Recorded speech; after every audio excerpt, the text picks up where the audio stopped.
Champion na naman sa Liga ang Barangay Matikas. Anamon Pambato, Jojo at Julie. 15 anyos pero makusog, madunong kag mabaskog. Nano ang sikreto? Usad na barangay na urupod, brulig sa tama na pagpadako sa mga anak.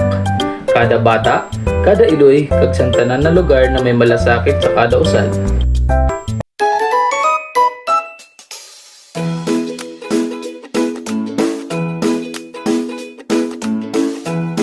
Naganak na si nanay, kaya nag-breastfeeding kami.